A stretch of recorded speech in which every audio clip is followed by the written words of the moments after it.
Hello, YouTubings. This is Konrad, the Yerba Addict and a copywriter.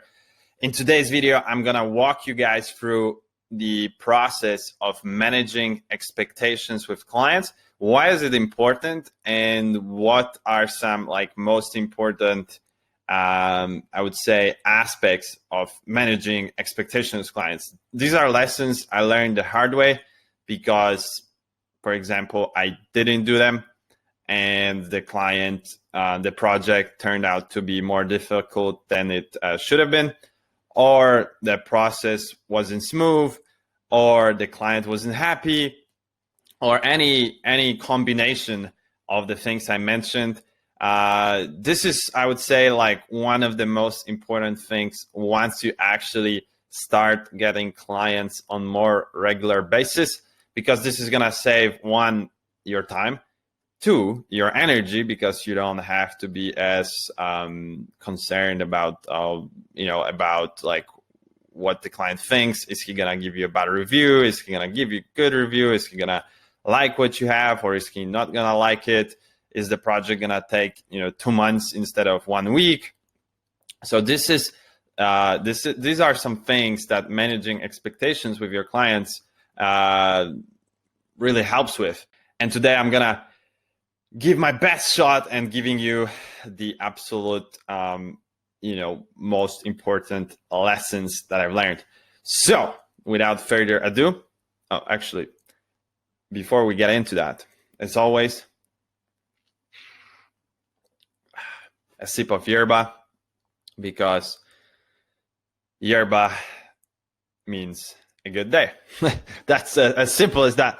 So basically, the number one thing we're gonna start with is before you start working with clients, preferably on the first call, when you are either selling them or onboarding them, you have to let them know that the only way this project is gonna work out is if they trust your expertise with copywriting. They don't question it. I mean, they can give their feedback. Because the simple reason is because at the end they might or may not like the copy that you wrote, and I would say a lot of times they're not gonna like it, and this is the reason that kind of being upfront with the client is gonna really help, because clients don't know they don't know clients don't know that they don't know what good copywriting is. As such, you have to kind of preface it, because a lot of times it happened to me that sometimes they like it, they love it, but a lot of times they're not too pleased with it, and they want to make it, I don't know, maybe fun or whatever. But the truth is, this is, for example, the fun copy or a humorous. I write it for myself for the simple reason to better sell myself as a copywriter. But when writing for clients, I would say this is not necessary, and actually it may add a touch of personality they don't have, which is gonna be non-congruent with them. But still, most clients are they don't know about this. So the really important aspect is to, at the beginning, preferably even before they pay you, you have to just write down a couple of requirements of what do you need from them. For you to start working with them. It shouldn't be that they just have the money and that's it. You just have to preface, okay, I need you to trust me because I've done this for a long time. You haven't, and okay, maybe if I deliver the copy and you have some feedback as far as wording or some things like that, that's fine. But if you don't like the overall, message or the style, the problem might be that you have a different vision of what great copywriting is, and the only way it's gonna work and we both gonna be happy is that you trust me. So with you giving me your money, this means that you trust that I know what I'm doing and the copy is gonna work. And work can mean different things. We're gonna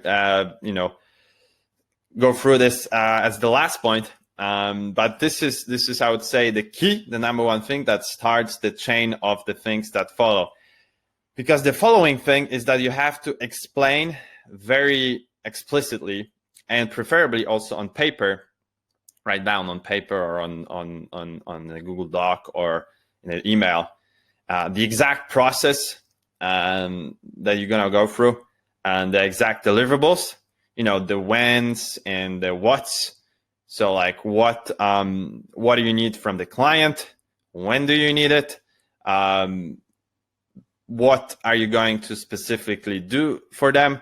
And when are you going to deliver, I don't know, the first drafts, the final drafts? How long does everything take?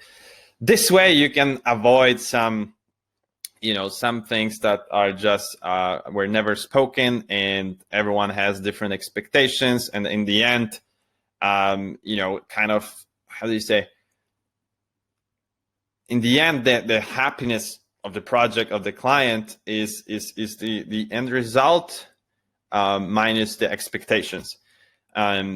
So if you kind of manage the expectations, it doesn't mean lowering the expectations. Some people say lower the expectations. I'm not saying you should lower them. I don't believe you should lower them.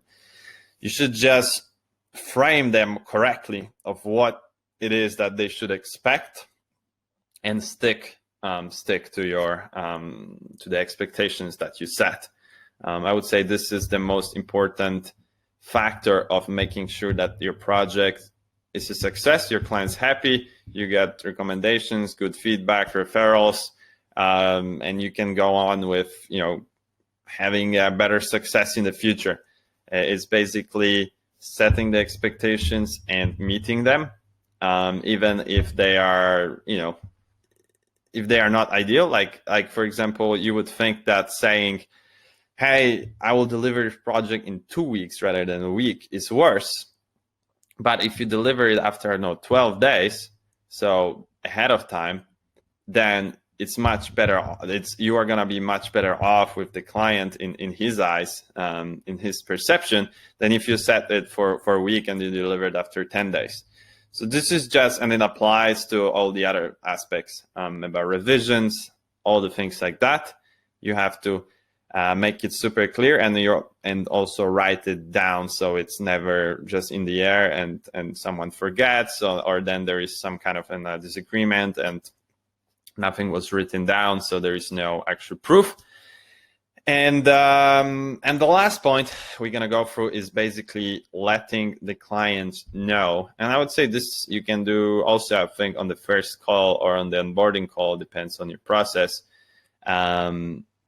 Is kind of letting them know what they can expect as far as the results of the copy. That even the best copywriter will not guarantee a success, because I would say it's very false, the statement of selling ice to Eskimos. That's not how business works. That's not how selling works. That's not how the buyer-seller relationship works. That's not how psychology works. If someone doesn't need something, or the product is bad, or your service is bad, or you don't have it positioned correctly, the market is poor, or there is a problem with supply and demand ratio, then no matter how good your copy is, then the client cannot expect that this is going to solve all their problems. The right copywriting is a part of is a part of the solution, but it's not the entire solution. So you have to frame it as your great copywriting is gonna give them the best odds, or maybe increase their odds at winning clients, or getting more calls, or getting more bookings, or selling more of their products or courses, or whatever it is that your copy is doing in that particular case.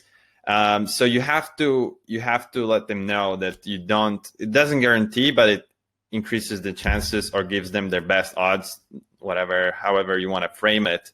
But the client cannot expect that, by paying you, I don't know, $500 or $1,000 or $5,000 for just a copy, he's going to solve all his business problems, because there's a high chance that he has more business problems, because copy is like, it's on the line of like sales and lead generation. It's just like, it's the integral part of business, the fundamental. Having the differentiator, the unique voice, understanding your target market, understanding the pains, having the right solution for it. This is what copywriting is. Obviously, there are some techniques, but this is the basics. So if you don't have that, then the copywriter can work his magic, but it's not. The truth is, it's not gonna, potentially, there's a high chance it's not gonna solve all the problems. So these are just like some few things, because I don't want to go on too much of a rant. I think I already went on quite the rant, but hopefully this is gonna give you more clarity as to what it means to manage expectations, because this is like a phrase that a lot of people throw around, but they almost never actually say the exact how to.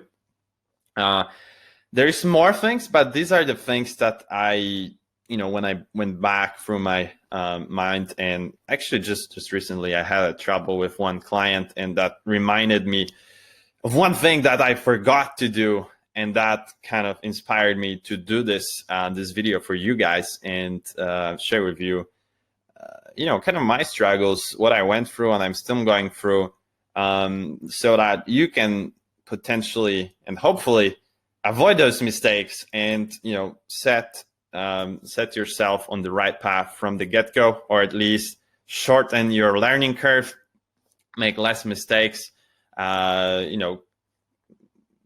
more kind of happy clients, satisfied clients, and make your projects overall more smooth and quicker, more profitable, and all that beautiful jazz. So thanks a lot, guys, for the attention today. I really enjoy making these videos, so hopefully you guys will stick around. Whoever's watching this, I will have more gold nuggets coming for you in the next days. So please comment with your best takeaway from this episode. Maybe there's some things that I haven't touched on, and you could even tell me about. I would love to learn about that. And if these videos are helping you, and these videos are interesting, and you want to watch more of them, then please subscribe to this channel. This will help grow it, and in turn help spread the word, and make it visible to more people, so more people get this type of content. So thanks a lot again. Let the Yerba be with you, and stay tuned for the next episode. See you.